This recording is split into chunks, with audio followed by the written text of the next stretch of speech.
Hello, and welcome to Mystic Dog Mama, the podcast for soul-led dog mamas, where you'll discover how to best nourish your dog and yourself, mind, body, and soul.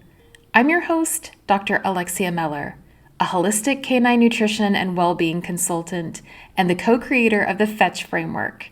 Along with my incredible colleague, Stacy Renfree, my aim is to help you feel less overwhelmed and more confident in taking a holistic approach to your dog's health through integrating evidence-based nutrition with spiritual wisdom.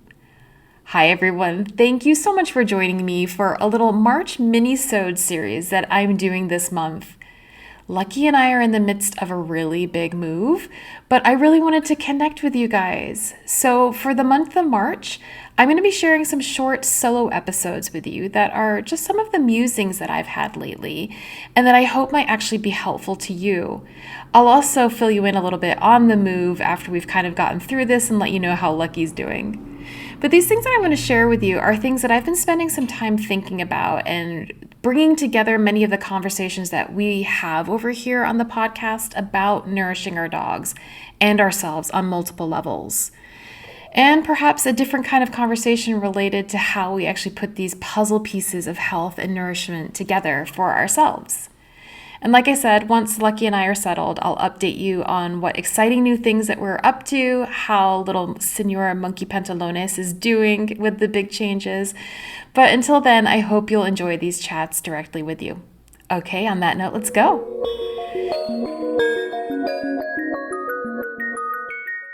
So I don't know about you, but I have a bit of a guilty pleasure where I absolutely love watching those pick-a-card tarot and oracle card readings that different people do on YouTube. Have you seen those? I say it's a guilty pleasure, but it's only one because for some reason I feel like I shouldn't love them as much as I actually do, but there you go. And there's a few people that I watch regularly who I really resonate with, and one of them is a woman named Taylor Eaton. And Taylor describes herself as a wealth activator. And when she's talking about wealth, she means it in every sense. But the reason that I really resonate with her work is that she speaks about this particular time being the era where women are asked to step into their fullest potential, and that it's through us stepping into this potential that we're actually going to be able to create the change that we want to see in the world and usher in the paradigm shift that the age of Aquarius beckons, which is one where we are actually stewarding the planet. And so far, we humans have done a less than stellar job at doing that, but the age of Aquarius, which we entered in November when Pluto entered Aquarius, calls for power to the people, dismantling the systems that don't work anymore, ensuring that all species are cared for and respected, and as we take down those systems, actually filling that void with equitable systems that are based more on kind of a collaborative versus a competitive approach to life.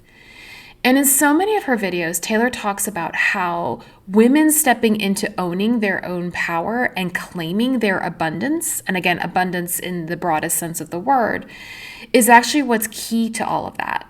And that just actually feels really right to me. So the other week I was watching one of her pick-a-card readings. And if you haven't seen a pick-a-card reading before, basically it's just that a tarot reader has like 3 or more piles of cards. Often they have like a crystal with them, and you're just asked to intuitively pick the deck that you feel drawn to, and those are the messages that are meant for you. So the message that Taylor shared from the particular pile that I had selected in watching this video really hit me like a lightning bolt, not just for my personal situation, but it was one of those messages where I was like, I need to tell everyone I know about this because of the message's power. So I'm going to kind of paraphrase what she was saying, because the message was kind of, I don't want to say a warning, but like a cautioning against our tendency to project our past and current situations or our thoughts and beliefs about the past and present onto the future. And what I mean by that is how often we tend to think kind of along the lines of like, oh, this will never change. Or we wake up to our day, even unconsciously going about it, expecting the same kinds of things that we experienced yesterday, or even the same feelings that we experienced yesterday. And Taylor was referring to how we even tell the same money stories. Like if we are broke today, we expect to be broke tomorrow. And in having that kind of an expectation, not only are we creating that reality, but we close ourselves off from even seeing other possibilities. And, it's just another form of being in a rut and cutting ourselves off from divine abundance. Now, the reason I'm sharing this story here is because part of how we change our narrative is becoming aware that with every word we utter and every thought we have, we are casting spells and weaving stories. I've talked about this before, but I've had conversations with a few canine nutrition clients recently where we talked about how, in addition to looking at food and supplements and exercise and all the typical things we tend to look at when it comes to our dog's health, we also need to look at our own emotions, our own expectations, and our own narratives that we are actively telling about our dog's health. Whether that's something we're just repeating in our heads, or whether that's something that we are telling other people about, we repeat these things on a regular basis. And healing is such an interesting, non-linear journey, but in our capitalistic, productivity-oriented culture, we tend to think healing can be rushed, fixed, and that it happens in a direct manner. And it just doesn't. And honestly, the sooner we get comfortable with that, I think the quicker healing can actually happen. And that's part of the paradox, because we end up taking the pressure off and we can take the feelings of failure off the table too. But I've done this myself where I just automatically assume that tomorrow is going to look and feel exactly like today. And I expect my situation will be the same. I expect I'll feel the same. I expect lucky will be the same, whether it's good or bad. I'm still projecting an outcome. And guess what? The more I project it, the more likely that's going to be exactly what it is that I experience, like a self-fulfilling prophecy. Our brains are just naturally hardwired for negativity bias, and we need to consciously, proactively work to counter that and create new neural pathways. People like Dr. Joe Dispenza and Dr. Bruce Lipton talk about this all the time.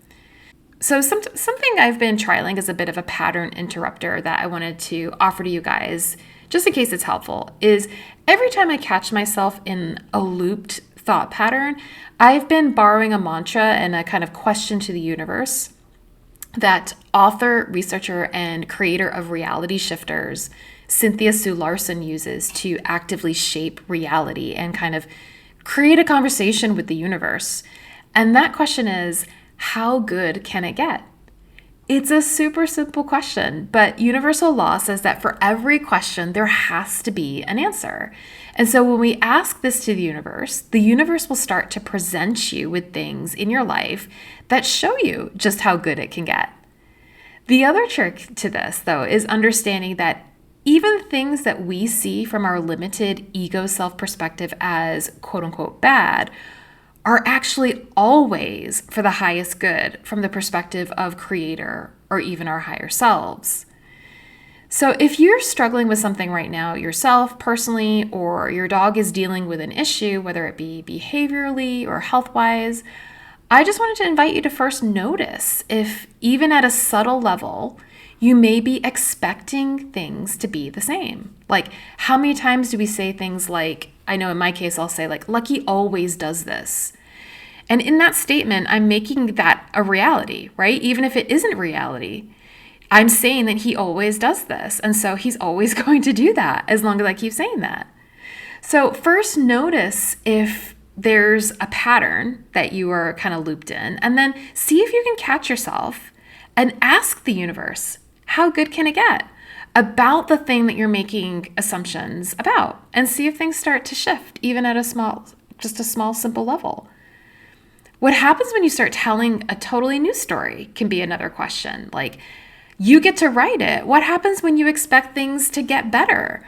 Or what if you rewrite like how certain characters engage with you? Like, the possibilities are just endless. Okay, so that's just been my little musing that I wanted to share with you today. And it's just a little thing to try that I hope is possibly helpful for you if you too get caught in those little patterns, those little loops. But I would love to hear from you about whether or not this resonates with you and if you've noticed the same kind of patterns and tendencies that I have and what works for you. You can DM me on Instagram at Mystic Dog Mama, or leave me a comment on Spotify or YouTube, or connect with me at mysticdogmama.com. And if you're enjoying the podcast and you haven't already, I would be so grateful if you would like and subscribe and rate and review the podcast. It's a wonderful way that you can support me, and it helps to get the podcast in front of other Mystic Dog Mamas and Papas who can benefit from the content and this beautiful community that we are creating here together. I will see you next week for another March Minisode. And don't forget that March's first Fetch Friday episode airs on Friday the 7th, where Stacy and I will be talking all things parasites. And I promise you, this is not your typical parasite conversation. I cannot wait for you to listen to it and let us know what you think. Okay, on that note, until next week.